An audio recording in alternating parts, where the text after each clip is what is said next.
Series champion. Let's take a look at what happened again. Here they are moving off of corner number 2. Watch the right of your screen.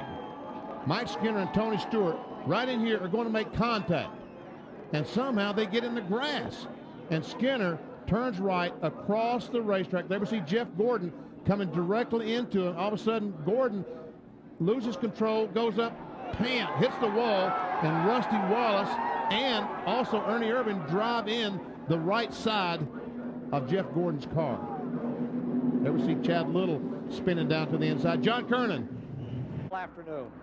Okay, he gets hooked. It looks like that's Tommy Ellis' car right behind him, and they just touch enough, and it shoots his car down to the inside. The air gets underneath the car, flips it over backwards. It hits hard on the top, scoots up the end of pit road there on the top. It hits the grassed area, flips back over, all the way over and back on the wheels and up on the side, and lands back on the wheels once again like a big bucking horse. Summer rodeo ride for Trevor Boyce of Calgary. You know, as the rodeo Bob, let's take a look at what happened. Let's to the left of the, and that car goes up, and boom, along comes Trickle and just runs into the back of that car. There we see Mark Martin getting hit and spun. I think the 16 cars actually got into the 6 car and spun him.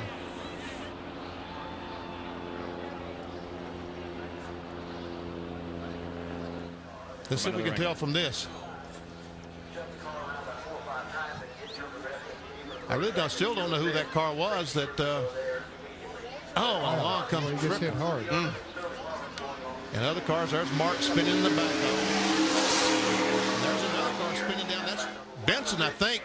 The yellow car spinning down on the bottom of the racetrack. Yeah, he Of course, he's already sideways and had already hit the wall and comes down off of the wall to the inside of the track. You can see Harry Gant in the green car that went by just stripping the grass, and then Ruttman goes back up into the wall, hits it hard, almost gets over on the side, comes back down on 4 wheels, and slides down to the inside of the racetrack where it came to a stop. When this track was built, Bill French said that the banking at the start-finish line and turns would make it a self-cleaning track, and we saw that. There's Elliott. Ward Burton gets in the side of Earnhardt. Just touches him. Elliott in there on the roof, sliding across. We see Chad Little going down, hit Michael Waltrip. The 3 car gets banged from Jerry Nadeau, I think. Elliott's car now back on its wheels. We see Schrader down on the inside. Bobby Hamilton, heavy damage to Schrader's car. Chad Little involved. Wow. A scary moment here at Talladega. Again, we take a look at Ward Burton making slight contact with Dale. Oh, and Bill hit that wall so hard.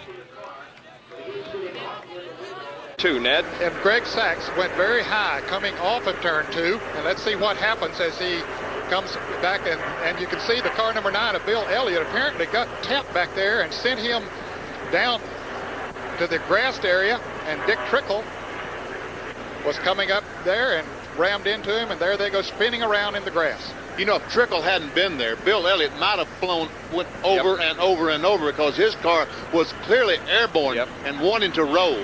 It sure was. Bill Elliott is very lucky that Trickle was right there. We'll replay it from the in-car now of Dick Trickle. He's right behind Bill Elliott. Coming off the second corner,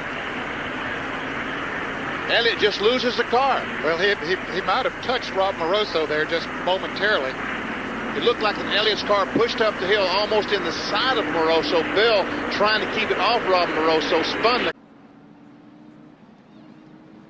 Everything's coming along fine, coming off of turn 2, heading down the backstretch. Tight running as they've been all day. Jeff Gordon there in the 24 comes over, touches the 98 car. Gets into Marlin. He hit John Andretti first, and it looked like it triggered just a chain reaction. You see Earnhardt in trouble there. He makes contact on Gordon. Here's Trickle. There's Trickle going backwards. You see the roof flaps employ. There's Jarrett way down in the grass in 88, and up in the air, Jeremy Mayfield. Car number 37. And there's Jimmy Spencer. There's Marlin. There was a car hooked onto Marlin's hood. There's Jarrett sliding back up on the track as Steve Grissom whizzes by up near the wall. Bill Elliott trying to get to a stop, and Ted Musgrave with right front damage. And Bobby Hamilton rolling slow. Here's another look. Look right on the left edge of your screen. Right out here. Did he get bumped? He did get bumped just a little bit by Ricky Craven. His teammate. It's possible that there incident took place. Okay, there's Buddy Baker down on the inside of him, and Buddy touches him. Buddy Baker does indeed touch Rick Mast, gets him sideways. There's Mark Martin right behind him. And you see when he comes down off of that banking, the air gets under it. That left a big space there that the air could get under it, flip him up on the roof. There's Joe Ruttman coming up on him. He slides up to the high side of the racetrack on his roof, touches the outside wall, slams into there, and Rick, he said, where am I? He's got to wonder where in the world he is. And then he just slides all the way down the track for several hundred yards. And the safety crew is there with him now as we see his car continue to slide down off of the racetrack. Fortunately, everybody else got by, did not hit him. This incident taking place at lap 165, 23 laps to go. Rick Mast, a contender to win it all, comes up in a serious incident as he and Buddy Baker tangled on the 18-degree tri. Ned? But you can see Earnhardt is leading. Ernie Irvan trying to pass the 4-car of Sterling Marlin, touches him, shoots the left front of Marlin's car down into Earnhardt. Earnhardt into the wall, and then since they were at the front of the pack, lots of other cars came along and got involved. Earnhardt rolling over in that incident. Another angle.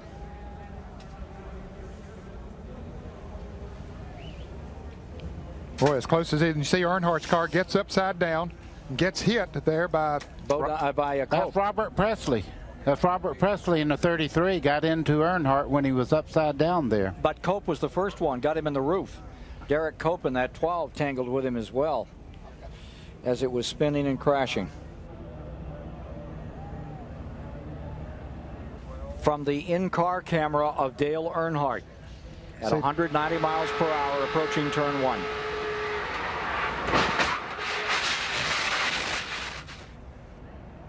Just felt like that something was going to happen, and here's how it started. Mark Martin was down on the inside. Ernie Irvan got between he and Kyle Petty, and they touched, and around they go. Look at Mark Martin's car go up in the air. Comes back down on all 4 wheels, and meanwhile behind them, those fellows have no place to go. Ernie Irvan is now spun up in the outside wall. Kyle Petty spun the first 3 cars. And another angle now in this crash that has taken out several cars. Watch Ernie Irvan. Yeah. And Ernie Irvan got into Kyle Petty. That was the first thing that happened. And watch we see the windshield fly to these automobiles as they turn backwards. And then several cars become involved, sliding into that wet grass and into the mud puddles. There's Hut Strickland throwing up a big spray as his Buick moved through. Rick Mast slides through the wet grass to Bill Elliott. Well, you can see he's already off on the grass, Bob. The car gets up in the air, comes down, bounces around, the deck lid flies off of it. There finally the roof flap comes up as he turns backwards. Good bit of damage done to the McDonald's Ford. Spencer and Dallenbach and Wally. Let's see what happens here. Looks like Spencer. Some slight. Oh, I see. Dallenbach got bumped by Kyle Petty. Just barely got bumped by Kyle Petty. Look at it. You're up on the left nose of the car. It comes back down, wants to flip over, but it don't. It stays down. One thing that helped it from not flipping over, he got to going in the forward position again, and the air helped to keep it on the ground. That's right. If he had came down on sideways, the car would have started rolling. But since he came down in forward position, Jimmy puts it in gear and drives off. Okay, Martin goes a little high there. Gordon gets into him. They both have to back off, and then the jamming up starts, and they get into the wall on the outside. Others start jockeying around. There's Derek Cope. He thought he got through that for just a moment, but Mark Martin's going to come right back up in front of him. And it's that Ricky Craven. Yes, it is. Ricky Craven in car number 41 that's flipping over, went up against the outside wheel fence, back down on the track, and was hit again. Yeah, he got hit again as the car was rolling toward the apron of the racetrack. So Ricky Craven. Earnhardt comes down on the inside trying to draft Rusty and go right out of the picture, and it looks, there he is. Earnhardt right up on the back bumper of Rusty, and he does touch him. And around he goes, and that's one reason that Dale Earnhardt went down there. That's why he was so concerned, because he touched Rusty Wallace to start this situation, it looks like. And the car overturns about 6 or 7 times, pirouetting on its nose, end over end, side over side, comes to a rest on its wheels between the start-finish line. 24. Okay, he comes up and clips Ken Schrader, his teammate, and sends him around. Schrader's car going backwards. The roof flaps are up, and then he gets hit by Ricky Craven, and then that flips the car over. He just drove in under it and turned it over. And then other cars coming back with all the smoke and people slowing down, they start hitting each other, and lots of cars getting involved as we see Schrader's car continue to roll and tumble on the grass. Jeff Gordon's in car. And I believe this is in slow motion. Okay, there's Schrader up on the outside. And you can see him make contact right there and spins Schrader around. Gordon goes on. Apparently no harm done to his car. Jeremy Mayfield giving us these pictures. And there they're wrecking in front of them, and he hits Bobby Labonte right there, just gives him a little bit of a tap as we see Schrader's car going up in the air, and it spins Bobby right into the outside wall. Bobby run into the 41 road.